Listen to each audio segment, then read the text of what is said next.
Dogodovštine iz Vilinskog kraja sad ispričati valja. Djeco, poslušajmo priču za laku noć. Svakog dana pričica jedna za laku noć, da djeca mirno snivat mogu poći. Čitavanje Ana Bilić Udovičić.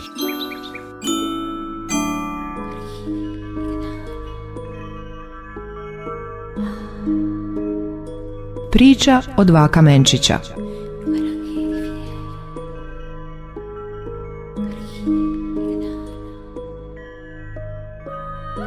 Skotrljala se s brda dva kamenčića i upadoše njih dvojica pravo u čizmu nekog putnika. Putnik se uspeo u kočiju, pa s nje ravno na brod. I kako su bili dovoljno maleni, putnika nisu nažuljali. Daleko tog dana u njegovoj čizmi otploviše njih dvojica. No stigla je noć, bijaše vrijeme za počinak i putnik izu svoje čizme i pođe na spavanje. Kad je zahrkao putnik, iz skrovišta izvuče se jedan miš i pravo na onu čizmu. Dobro je izgrize, a među zubima uhvatiše mu se ona dva kamenčića. Ispljunu ih dok je pretrčavao po palubi koju je upravo bio čistio jedan od mornara, te metlom pomete kamenčiće ravno u more. Dok su padali u more, uhvatiše se za ruke.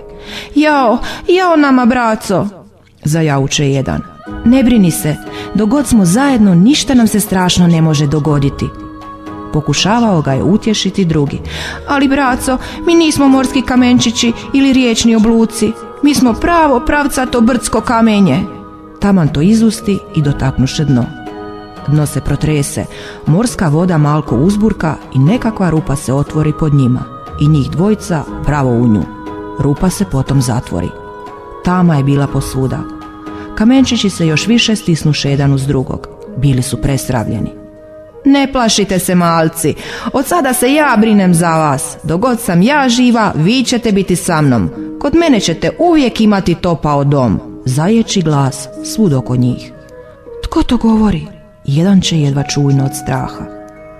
To sam ja, Školjka s morskog dna. Imate sreće što sam vas ja uhvatila dok ste padali na dno.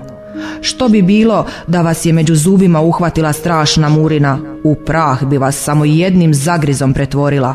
Ili da ste se naboli na bolje ježinca, ili da vas je strujom spekla meduza, odgovorim Školjka.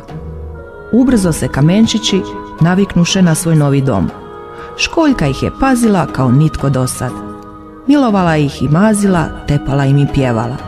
I osjećali su se puno bolje nego kad su bili brdsko kamenje. Osjećali su se baš sjajno. Jednog dana ronioc je izronio njihovu Školjku i njih s njom.